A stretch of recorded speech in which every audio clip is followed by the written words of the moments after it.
오랜만에 비를 보니까 기분이 좀 좋네요. 오늘은 책을 한권 추천해 드릴게요. 선물 받아가지고 제가 책을 되게 좋아해요. 생긴 거랑 다르게 제가 집에 책이 한 200권 있거든요. 근데 그 중에 약간 인생 교과서라고 할 만한 책이 있어서 그게 원래 안 파는 책이에요. 비매품이거든요. 근데 그걸 뭐 따로 어둠의 경로로 구해서 이렇게 유통하는 채널이 있어서 저를 좋아하는 사람들한테 선물해주고 그랬어요.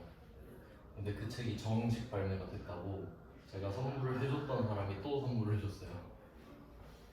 그래서 되게 뜻깊잖아요. 좀 근황도 추가되고 20년 전에 나온 책인데, 근데 이 책을 읽으면서 저는 희망을 좀 느꼈어요. 그러니까 저는 좀 세상을 살면서 되게 좀 비관적인 게 많아요. 사람들은 왜 저렇게 살까? 왜 저렇게 도덕성이 낮지? 좀 이렇게 자기 이득만 챙기지? 이런 생각을 많이 했는데 이분 생각이 좀 저랑 비슷해가지고 그래도 좀 다행이다 이런 생각을 하는 사람이 영향력을 미쳐주면은 좀 나아지지 않을까 그 생각을 했거든요. 좀 궁금한가요? 근데 이 책 진짜 좋아요. 저는 이런 책을 볼 때마다 이런 책을 돈으로 살 수 있다는 걸 축복이라고 생각해요. 와, 내가 이 저렴한 가격에. 제목은 세이노의 가르침입니다.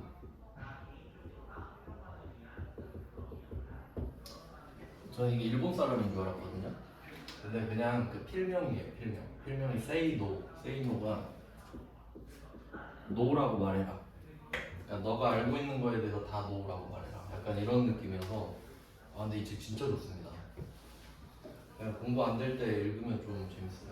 되게 현실적인 책이에요. 그러니까 막 멋있게 말하는 게 아니라 진짜 현실의 어두운 부분 이런 거 말해주면서 인생을 진짜 알려주는 책이거든요. 이분이 지금 현재 수천억에 있다 하더라고요. 좀 자수성가한 사람인데, 근데 그걸 떠나서도 생각이 너무 멋있어요. 그런 파트 있거든요. 자기 딸들한테 하고 싶은 말, 막 이런 파트가 있는데 진짜 감명 깊었어요. 저는 그거 보고 나도 이런 멋있는 사람이 돼야겠다. 한번 기회가 되면 읽어보세요. 지금 발매돼가지고 아는 사람들은 다 아는 책들이거든요. 그러니까 좀 그런 느낌이 있어요. 그 책을 읽고 있잖아요. 저 사람 조금 좀 수준 있는 사람이네 이런 느낌 있죠. 저는 그렇게 판단하는데, 그리고 저는 좋은 책은 이렇게 몰래 보거든요. 막 남이 따라 읽을까봐. 근데 여러분한테는 몰래 알려드리는 거예요. 진짜 좋은 책입니다. 이거 제 인생 1순위 책입니다. 2순위는 인간관계론이라고 있어요. 이름이 카네기 인간관계론이라고 있는데, 근데 거의 비슷해요. 어차피 좋아하는 책들은 비슷해요. 상식적이에요. 이걸 읽으면은 제가 무슨 생각을 하면서 사는지 좀 알게 될 겁니다. 그럼 진도를 나가볼게요. 이런 거 하는 이유가 이제 제가 그만둔 백수잖아요. 이제 직업이 뭐예요? 하면 이제 유튜버라고 해야 되기 때문에 구독자가 100명 정도 돼요. 이제 97명인데 100명 될 수 있게 구독을 좀 눌러주시면 감사하겠습니다. 동생이 99명 되면은 눌러준댔어요. 그럼 100명 유튜버라 하라고. 좋은 동생이죠? 네, 그럼 오늘은 유형자산을 끝낼 거예요. 유형자산에서 감가상각.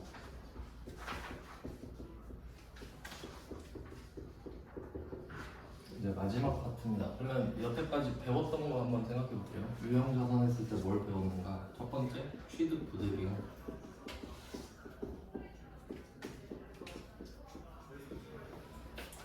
취득 부대 비용인데, 지금 유형자산을 하고 있다 보니까 자동차, 땅, 건물 이런 걸 사다 보니까 취득세가 주로 나왔죠. 취득세하고, 그 다음에 아니었던 거 있죠. 아니었던 거, 보험료는 아니라고 했죠. 보험료는 아닙니다. 보험료는 취득 부대 비용이 아니다. 이것까지 확실히 알아두셔야 돼요. 요것은 또 다른 권리입니다. 또 다른 권리.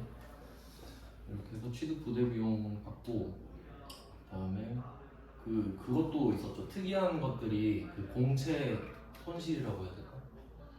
공채 취득할 때 손실 본 금액 있죠. 손해 본 금액. 그 금액도 취득 부대 비용으로 들어갑니다. 그러니까 그 개념화가 돼 있어야 돼요. 걔도 취득하면서 손해 본 거구나.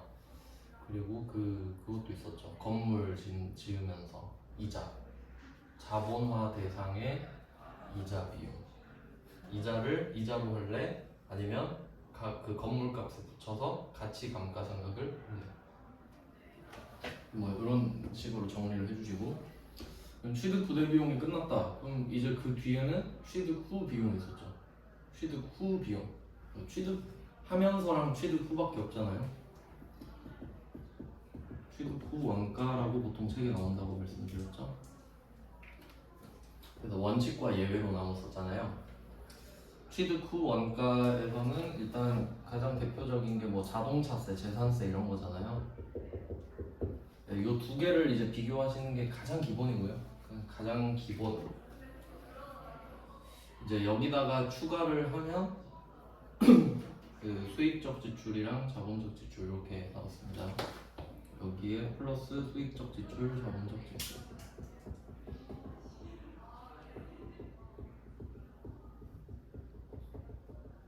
네, 우리가 배운 게 이 정도예요. 그래서 항상 제가 강조하고 있죠. 뭔가를 배울 때마다 압축을 시켜놔야 돼요. 압축을. 그래야 다음번에 봤을 때 맞다 정도가 되지. 그냥 획 넘어가면 그럼 다시 배우고 또 배우고 또 배우고 밑 빠진 독에 물 붓기니까 어제 한 거 정리를 한 겁니다. 그럼 이제 마지막 단계가 감가상각인 거예요. 이렇게 크게 세 가지로 나눌 수 있다는 거죠. 유형자산을 취득했을 때, 그다음 취득 후, 그다음에 감가상각 이렇게 크게 세 개 나눠집니다. 감가상각이 실제로 진짜 중요합니다.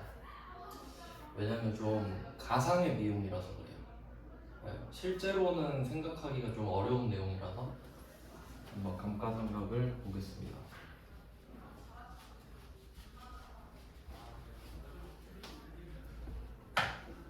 감가상각의 정의가 가끔씩 책에 나와 있을 텐데, 정의라고 하면은 취득 원가를 기억이 안 나네. 그냥 상황을 설명해 드릴게요. 그 감가상각을 할 때 세 개가 필요해요. 세 개, 3요소가 있는데, 첫 번째가 취득 원가. 취득 원가. 이 말은 내가 샀을 때 금액을 장부에 딱 안 치잖아요. 그 금액을 넘어갈 수 없다는 소리입니다. 그래서 그 장부 금액은 시가랑 똑같은 개념은 아니죠. 시가랑 그 완전 연동되는 개념은 아닙니다.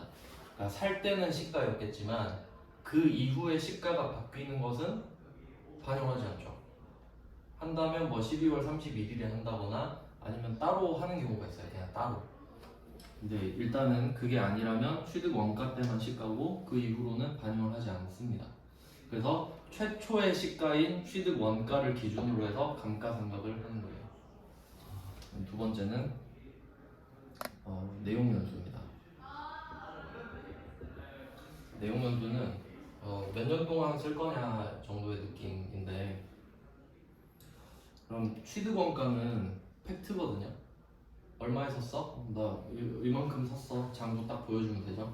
근데 내용연수를 생각해 보면은 몇 년 동안 쓸 것 같다예요. 왜냐면 안 써봤잖아요. 감가상각을 하려면 몇 년으로 나눌지를 정해야 되는데 안 써봐서 모르죠. 그러니까 요거는 뇌피셜입니다. 내 생각. 한 이 정도 되겠지? 근데 보통 이게 세법 기준을 따라가는 경우가 많아요. 가능하다면. 그러니까 이게 회계랑 세법이랑 다른데, 세법에서 정해놓은 게 있어요. 자동차는 6에서 8년 동안 하세요. 그렇게 정해놨다고 할게요. 그러면 세금 구할 때는 세법을 따라야 되죠. 근데 회계 처리를 할 때도 그 6에서 8이 만약에 똑같다. 그러면 똑같이 하는 게 좋겠죠. 굳이 세법은 6년 하고 회계는 8년 하고 그럼 좀 약간 이상하잖아요. 굳이 또 맞춰야 되니까. 그래서 웬만하면 따라가는 경우가 많아요. 근데 다르면 어쩔 수 없지. 다르면 어쩔 수 없는데 지금은 회계 기준을 보고 있습니다. 그 다음에 잔존가치. 세 개가 필요하다.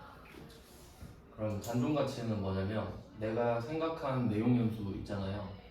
이만큼 썼을 때 쓰고 나서 남아있을 것 같은 가치. 근데 사실 없는 게 맞는데 일단 뭐 상황을 보면은 이 취두근가는 팩트입니다. 맞죠? 사실이에요. 얘는. 얘 둘은 뇌피셜이에요. 내 생각이지. 한 5년 쓸 것 같은데? 그리고 한 5년 뒤에 이 정도 남아있지 않을까? 뭐 이런 느낌. 근데 사실 이 잔존가치의 의미는 뭐냐면요. 이게 유형자산이라고 그러거든요. 이따가 무형자산도 아마 배울 것 같은데 한번 생각을 해볼게요. 유형자산이 있고 무형자산이 있습니다. 그럼 형체가 있다, 없다거든요. 그건 당연히 이름에 나와 있으니까. 근데 숨어있는 의미는 사용 목적이거든요. 사용 목적에 형체가 있는 물건, 사용 목적에 형체가 없는 물건 이렇게 나눠지는 거예요. 그러면 형체가 없는 거는 특허예요. 특허. 그럼 특허를 한번 생각해 볼게요. 뭐 내가 특허 출원을 하고 그 뭐 몇 년 동안 특허를 받았다고 할게요.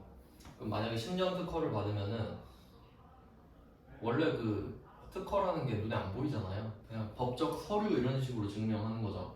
그럼 그냥 10년 뒤는 완벽하게 효력이 상실되는 게 맞죠. 왜냐면 법적으로 10년을 보장해 주니까.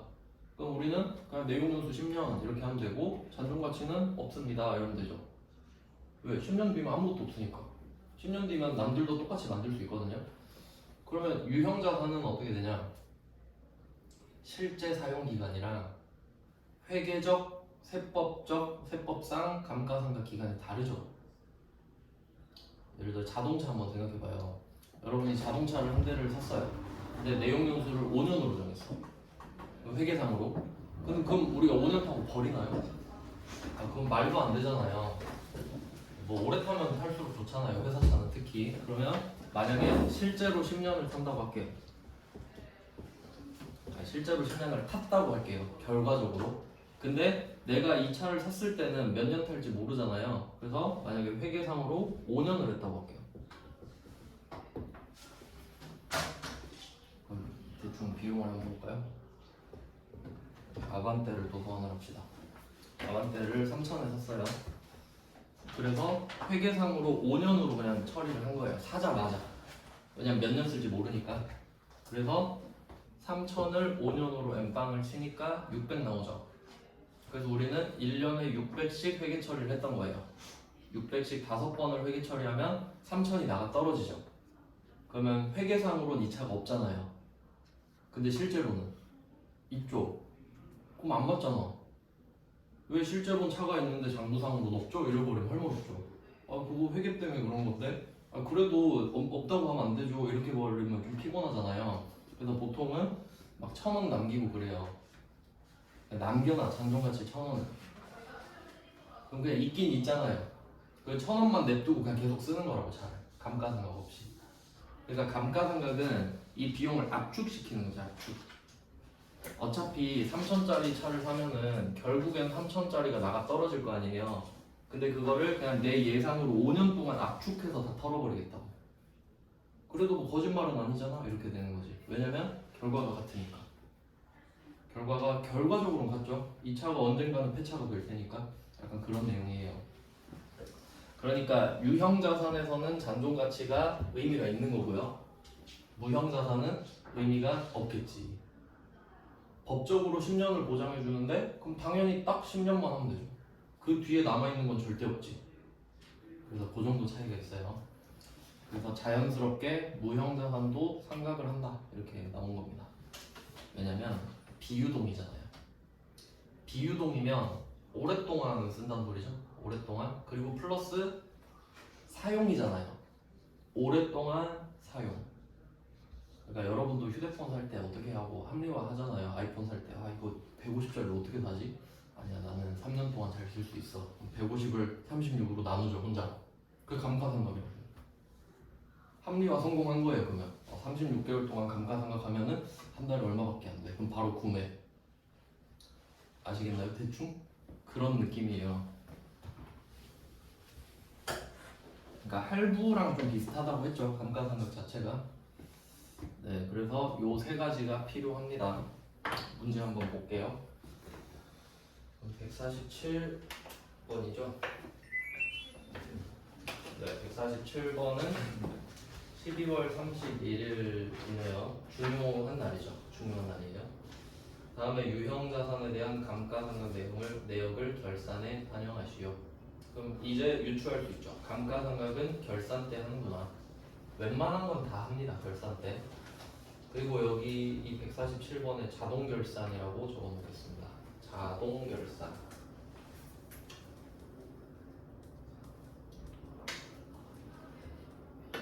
이제 우리가 좋아하게 될 내용입니다. 자동결산. 자동결산은 분개를 하지 않는다라고 말씀드렸어요. 그러니까 좀 약간 꿀인데 이거랑 이게 그게 없네. 유동자산 쪽에 그 재고자산 할 때 말씀드린 게 있는데 재고자산의 기말재고자산 그 책 없으시면 번호만 써주세요. 이거랑 똑같은 스타일의 문제가 있는데 이게 재고자산의 96번이에요. 96번. 96번이랑 완벽하게 똑같다고 보시면 돼요. 96번이 어떻게 생겼냐면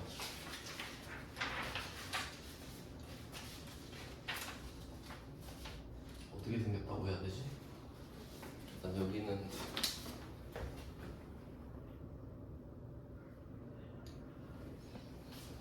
96번 보면은 원재료 430, 제공품 380, 제품 1200 그냥 이렇게 써있어요. 3개. 이것도 자동결산이라고 말씀드렸거든요.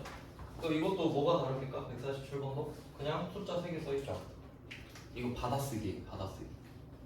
숫자 3개 있잖아요. 그러니까 기말재고자산이랑 감가상각 나오면 개꿀입니다. 개꿀. 그냥 표정관리하면서 받아쓰기 하면 돼요. 쓰는데 한 10초 걸려요.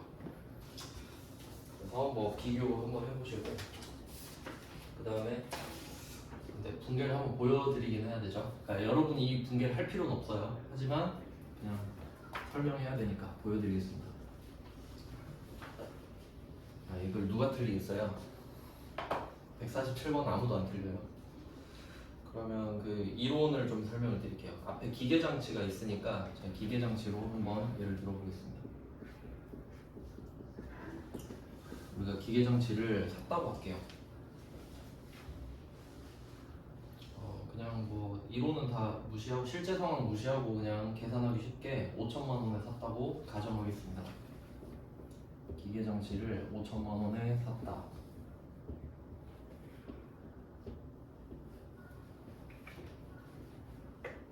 기계를 샀어요.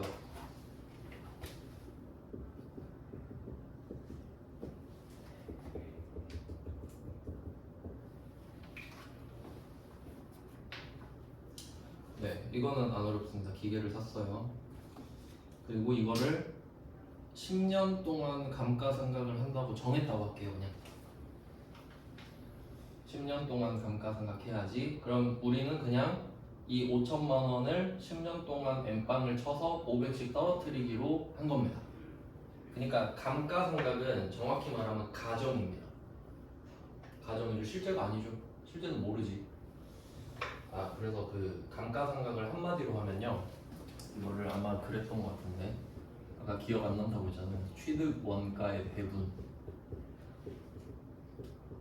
이렇게 한마디로 나온 적이 있었던 것 같아요.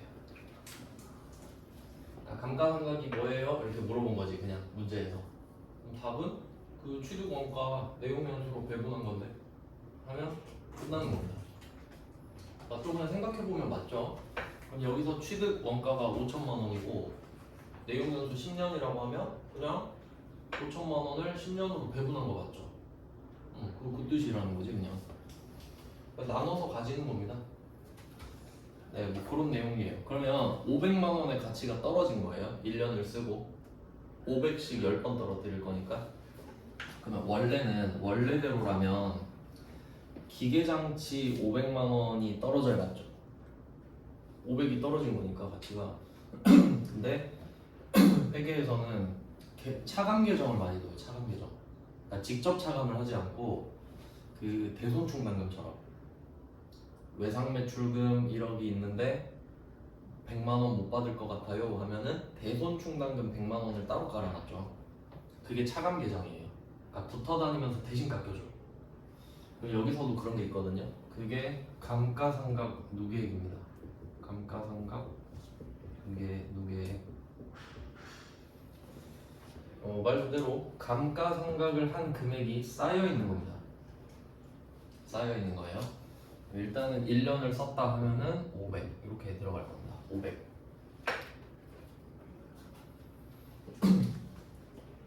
그리고 이거 그 이해를 좀 하셔야 됩니다. 그러니까 분개를 할 일은 없는데 감가상각 누계액이잖아요. 그럼 우리가 1년에 500만 원씩 뺄 거거든요. 그럼 이거를 매년 12월 31일마다 해요. 맞죠? 매년 12월 31일마다 10번을 할 거란 말이에요. 그래야 끝나거든요. 근데 그 제가 분개를 할 때는 분개가 플러스 마이너스를 적는 거라고 했죠. 그러면 1년에 500씩 플러스 시키는 거 아니에요? 10번을 하니까. 그러면 그 뒤에 있는 장부에는 뭐라고 써 있을 건가? 처음에 기계장치를 샀을 때는 감가상각 누계액이라는 게 없습니다. 뭐 좀 안 했으니까. 그럼 그해 12월 31일에 뭐 했다고 하면 500만 원을 딱 넣잖아요. 그럼 500만 원을 플러스 시킨 거죠. 그럼 0 플러스 500이잖아요. 그럼 500이 됐지 이제 잔액이. 그럼 잔액이 500인 상태예요 이제. 그 다음 두 번째 해 12월 31일에도 똑같이 이거를 쌓을 거예요. 그러면 500을 플러스 시켰는데 장부에는 1000만 원이겠지 이제. 계속 쌓이겠죠 500씩. 그럼 1500, 2000, 2500, 3000 이렇게 해서 결국 5000이 되겠죠. 그러니까 그 성격 때문에 이름이 감가상각 누계액이에요. 그러니까 지금은 500을 증가시켰지만 뒤에는 500씩 쌓이고 있다는 소리지. 그럼 이제 누적이 된다는 것 자체가 자산이라는 걸 뜻하고요. 기계장치 자산이니까. 그리고 감가상각 누계액은 감가상각을 할 수 있는 모든 자산에 하나씩 있어요. 기계장치에도 있을 거고 건물에도 있을 거고 차량 운반부도 있을 거고 비품도 있을 겁니다. 맞죠? 약간 대손충당금이랑 비슷하죠. 대손충당금도 외상매출금을 못 받을 것 같다, 받으러움을 못 받을 것 같다, 따로따로 했었죠. 얘도 따로 해야죠. 그래서 기계장치니까 기계장치 전용. 그러니까 검색하면 여러 개가 나올 거니까 그 중에 그냥 당연히 기계장치 거 골라주셔야겠죠. 네, 이렇게 하면 얘의 성격은 뭐냐? 자산의 감소가 됩니다. 자산의 감소. 대손충당금이랑 굉장히 비슷하고요. 그러니까 이 기계장치 자체를 깎아주는 애입니다. 그래서 얘 둘은 한 팀이에요. 한 팀.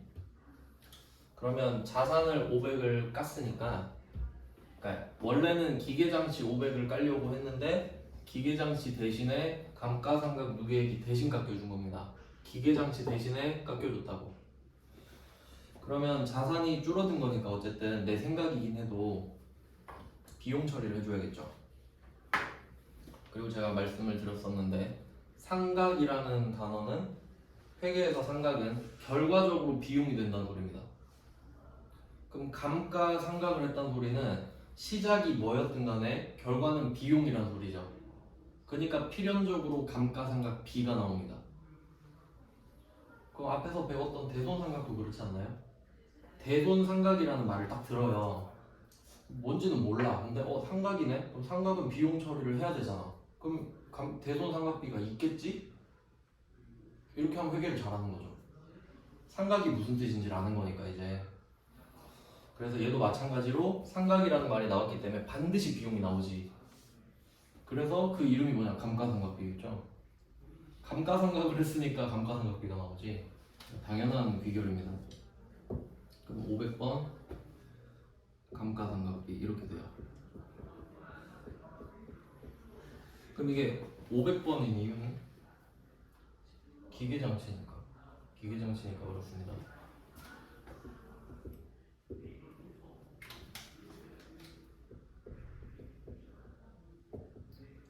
일단 뭐 우리가 알아야 되는 건 이 정도 수준은 이거든요.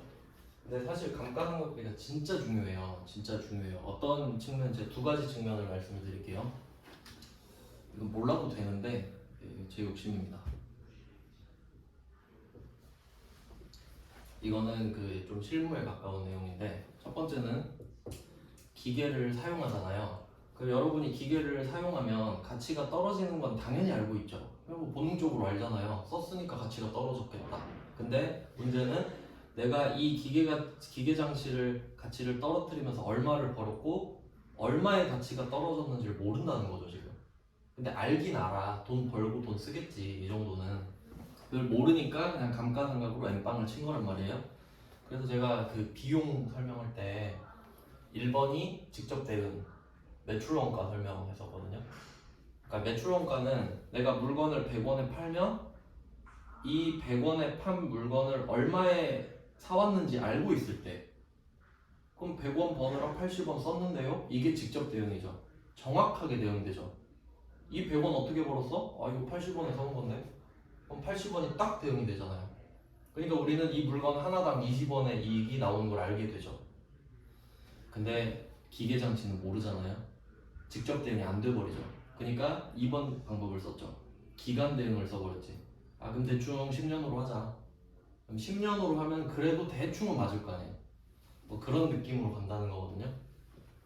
그럼 이때 기계를 써서 가치가 500이 떨어지잖아요. 그럼 기계를 써서 제품을 만든다 그랬죠. 그럼 그 기계의 가치가 떨어지는 걸 감가상각비라고 하잖아요. 그 비용의 일부는 제조 원가가 됩니다. 맞아요? 기계 깎아서 제품 만드는 거잖아 결국.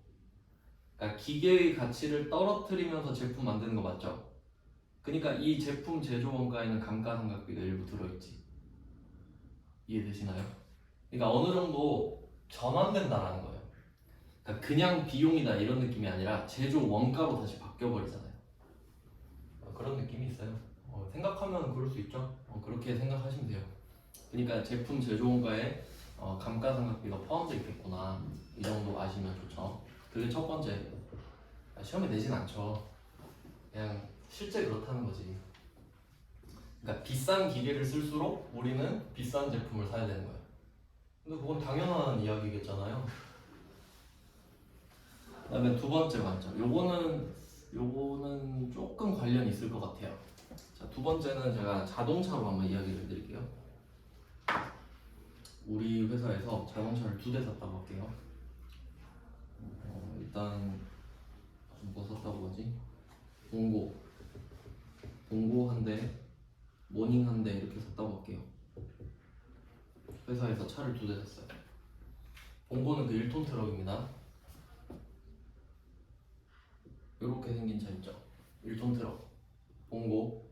그 모닝은 알죠? 그 주먹밥같이 생긴 거. 이렇게 2대를 샀어요. 그러면 1,000만 원씩 주고 샀다고 하겠습니다. 그냥 가격 무시하고 1,000만 원씩 샀어요. 그러면 둘 다 차량 운반구죠. 그러면 차량 운반구 1,000만 원, 1,000만 원이에요. 그럼 회계 처리할 때 차량 운반구 2,000만 원. 맞죠? 안 어렵죠 이거는? 1,000만 원 플러스 1,000만 원. 근데 1년이 지난 거야. 1년이. 차를 둘 다 탔을 거 아니에요. 1년 동안. 이제 이게 중요해요. 그럼 우리가 1,000만 원짜리 차를 사서 처음에 내용 연수를 5년이라고 잡았다고 할게요. 5년. N빵 치면 그러면 1년에 200이죠. 200. 그러면 차를 처음에 샀을 때 2,000만 원이에요. 1,000만 원, 1,000만 원. 둘이 합쳐서 자산이죠. 자산. 1년 지났어요. 그럼 둘 다 비용 처리를 하겠죠. 200씩 떨어지겠죠? 이것도 안 어렵죠. 200씩 떨어진 거. 근데 이때 얘는 공장에서 쓸 거거든요. 공고. 모닝은 본사에서 쓸 거고. 500번 비용, 800번 비용입니다. 500번 감가상각비, 800번 감가상각비입니다. 여기서 이제 깨달아야 되는 거는 살 때는 모릅니다. 소속을 모릅니다. 살 때는. 그러니까 차량 운반구 2,000 이렇게 적잖아요. 그러면 이걸 보는 사람이 1,000만 원짜리 2대를 샀는지 2천만 원짜리 한 대를 샀는지 모르죠. 알 수 없죠. 그냥 아 차 샀구나 이렇게만 알지. 그냥 차 샀는갑다 자산. 왜냐면 자산인 이유는 공장도 내 거고 본사도 내 거죠. 그럼 그냥 차 사면 내 거잖아요. 그러고 나서 1년을 쓴 거야. 그럼 이제 가치가 떨어졌죠. 그럼 이제 물어보는 거지. 그 차 얼마씩 산 거였어? 감가상각비 얼마야? 이제 물어보겠지. 이제 궁금하니까. 그러면 아 본고 1,000만 원, 모닝 1,000만 원이요. 이건 공장, 이건 본사죠. 그러면 200만 원은 제조원가네. 200만 원은 판관비네. 제조원가랑 관련이 있으니까 중요해지는 거지. 그러니까 살 땐 관심 없어. 살 때는 어차피 내 거잖아요. 그러니까 그냥 신경 안 쓰거든요. 근데 감가상각을 할 때 아는 거야. 아, 이 차 중에 400이 나가 떨어졌고 200은 공장, 200은 본사에서 썼구나. 이해되시나요? 그러니까 이것도 시험에 내진 않지만 그 이해하면 좀 좋은 내용이죠. 그렇게 될 수 있겠구나. 그러니까 본질이 뭐냐면 회계가 결국 뭐 하는 거냐면 자산이 있고 비용이 있잖아요. 제가 만약에 이거 선택권을 주면 말씀드렸죠? 회계에서 선택권을 준다. 결과가 똑같다. 똑같으니까 이거 해도 되고 저거 해도 된다 그러지 결과가 다르면 사람들이 당연히 집단지성을 이용해서 A랑 B 중에 뭐가 더 좋냐 A가 더 좋다고 하면 다 A 고르죠. 그럼 선택권에 의미가 없지 않나요? 아무 의미가 없잖아. 바보가 아닌 이상 A를 고를 테니까요. 근데 똑같으면 이제 고민을 하겠지. 그래서 제가 말씀드린 게 뭐였죠? 일시불로 할 거냐? 할부로 할 거냐? 그러니까 뭐 이자 빼고 이자는 어차피 내가 감당해야 되는 거고 돈 빌린 거니까 그러면 내가 1,200만 원을 결제를 해야 돼요. 그럼 일시불로 결제하면 비용 이걸 1,200 너무 부담이 큰데 12개월 할부로 끊고 싶어. 그러면 자산으로 올려놓고 칼질을 하는 거지. 한 달씩 100, 100, 100, 100, 100 결론은 같죠. 그러니까 자산으로 한다는 건요 비용보다 좋다고 해석하면 안 돼요. 자산은 천천히 비용이 되겠구나. 천천히. 그러니까 결과는 같은 거죠 무조건. 왜 쓰니까. 차를 쓰려고 샀잖아요. 쓰려고 샀죠. 근데 그럼 왜 자산이냐? 아직 안 썼잖아요. 아직 안 썼는데 비용 처리를 할 수는 없잖아. 그럼 똑같은 내용으로 봐볼게요. 여러분이 차를 딱 샀을 때 차량 운반부라고 적는 거 이해되죠? 그럼 이제 보험 가입을 딱 한 거예요. 그럼 보험 가입을 딱 했어. 보험 썼나요 지금? 안 썼죠? 그럼 자산이라고. 안 썼잖아. 그럼 보험료도 똑같죠? 자동차처럼 120만 원 딱 올려놓고 한 달에 10만 원씩 칼질해서 썰어내야지. 없어지는 거니까 내 권리가. 한 달에 10만 원씩 없어지잖아요. 사고가 안 나더라도. 그거랑 같은 거지. 이해되시죠? 그러니까 자산과 비용 중에 고르라고 하면 당연히 자산 아니야 이러면 안 돼요 이제. 그럼 회계 모르는 사람이에요. 아 이거 할부 하겠구나 할부. 언젠가 다 털겠지 비용으로. 그래서 제가 보드마카 이야기도 했잖아요. 보드마카 얘는 일시불이지. 일시불. 이거 12개월 할부로 하면 되겠어요? 피곤하잖아요. 막 90원씩 감가상각해? 그럼 좀 피곤하니까 뭐 사용기간이 짧거나 금액이 작은 건 그냥 비용 처리해버리는 거지. 어차피 비용 될 거니까. 근데 금액이 큰 건 의미가 있죠. 그러니까 감가상각이 중요해지지. 기계 막 5억짜리 샀다 이러면 그럼 감가상각을 어떻게 하는지에 따라서 또 비용 처리가 달라지는 겁니다. 세금도 달라지고요. 이런 내용이에요. 이게 중요한 아이디어입니다. 회계에서. 좀 간간히 숲을 보면서 가야 돼. 숲을 보면서. 그러니까 물론 여러분 입장에서 나무도 하나씩 보면서 이 나무가 이거구나 이것도 알아야 되는데 한번 보고 한번 또 위로 올라가가지고 이 나무가 이쯤에 있구나. 이 나무가 어떤 역할을 하고 있구나. 이것도 봐야 되고. 그러니까 이게 가장 중요한 아이디어입니다. 일단. 그래서 그 유동자산 쪽에서 소모품은 비용 처리를 했고요. 근데 비유동이잖아요 지금. 그러니까 자산으로 쌓아놓고 천천히 비용 처리하자고. 왜? 오랫동안 쓰니까. 할부의 개념으로 보시면 됩니다. 네, 이렇게 해서 뭐 회계 처리는 이렇게 알려드렸습니다. 네, 할 이유는 없는데 그냥 기본 이론을 설명을 드린 거예요. 그러면 지금 이 두 개가 한 팀이라고 말씀을 드렸거든요. 이렇게 얘랑 얘랑. 그러면 이거를 장부로 한번 옮겨볼게요. 장부로.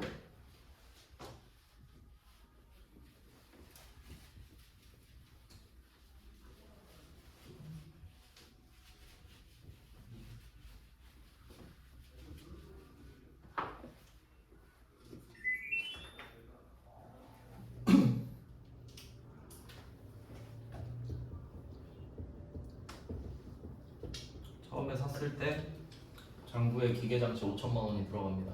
그리고 감가상각 누계액은 차감 계정이니까 원래 붙어 있어요. 아, 원래 있는데 빵원이 없겠지 처음에는. 근데 한 번 하면 500만 원이 차감이 붙는 거 이렇게. 그럼 장부에 이렇게 표시가 됩니다. 이 기계는 5천만 원에 샀는데 500만 원을 썼다고 가정하겠습니다. 이런 느낌이지. 그러면 주주들이 보고 해석을 잘 할 수 있겠죠. 그럼 이때 장부 금액은 4,500이죠.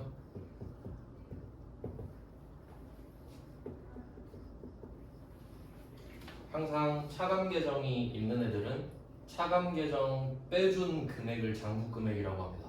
그게 결과적으로 장부에 남아있으니까 장부 금액 4,500 이렇게 들어가는 거예요. 그러면 1년 지나면 감가상각 누계액이 1,000이 되겠죠. 500이 여기 쌓이는 거니까.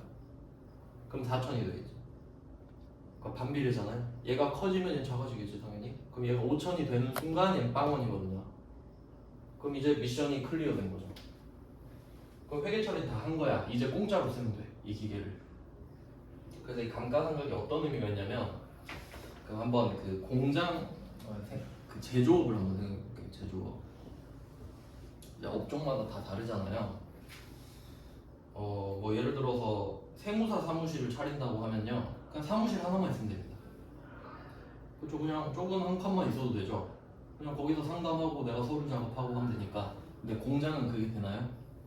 안 되죠. 공장은 일단 로봇이 있어야 되니까 공장 부지부터 설정하고 공장 지어야 되고 로봇 갖다 놔야 되고 규모가 어마어마하게 많이 들죠. 그러니까 내가 이거 장사 못하면 손해 엄청나게 볼 거 아닙니까? 그러니까 이 제조업은 진입장벽이 높은데 특히 그 높은 이유가 뭐냐면 이 미리 제조업을 하고 있는 사람들 있잖아요. 지금 이미 짬밥 좀 먹은 사람들, 그 사람들은 기계를 만약에 한 10년 전에 샀어요. 기계를 10년 전에 사서 쓰고 있어요 지금. 그러면 감가상각이 끝난 상태일 겁니다. 맞죠? 10년 지났으니까 보통 뭐 한 6년, 8년 이럴 거예요 아마 기계가. 그러면 8년이라고 해도 이미 끝났잖아요 감가상각은. 그럼 근데 기계를 버리진 않겠죠.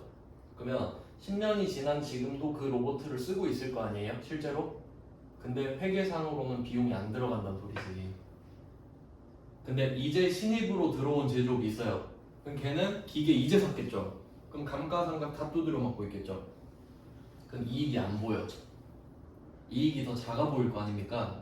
그래서 회계를 알아야 돼요.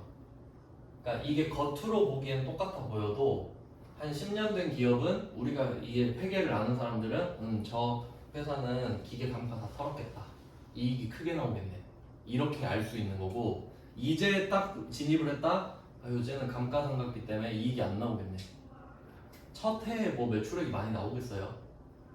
잘 안 나오겠지. 근데 거기다 감가상각비까지 잡혀버리는 거야. 그러니까 이익이 훨씬 작아 보이겠죠. 그러니까 우리는 그것까지 판단을 할 줄 알아야 되는 거죠. 그게 회계를 아는 거니까. 그러니까 이게 그냥 붕괴만 할 줄 아는 거는 되게 그냥 1차원적인 거예요. 그냥 영어로 치면 알파벳 배우는 거야. 근데 뭐 우리가 알파벳을 다 아시잖아요. 알파벳 배우면 뭐 누가 칭찬해 주나요? 아니 그냥 알파벳이지. 그냥 쓸 줄 아는 건 당연한 거잖아요. 그러니까 이걸 보고 여기 옮겨 적는 건 당연한 거야. 그냥 당연한 거 맞죠? 그냥 감가상각 500. 근데 우리는 그 뒤에 현상을 해석해야죠. 그러니까 이게 무슨 효과가 있는 건지. 그럼 이 기계가 500이 떨어져서 그게 제조 원가로 나눠줬겠구나.